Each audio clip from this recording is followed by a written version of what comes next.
আপনার সাথে একটু কথা আছে। এখানেও? আপনাকে এরপর থেকে আর কখনো বিরক্ত করব না। আপনার কাছে 10 মিনিট সময় চাইছি, প্লিজ।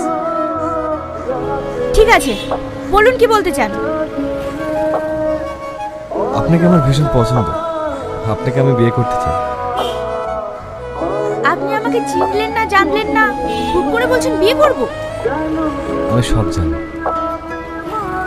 মানে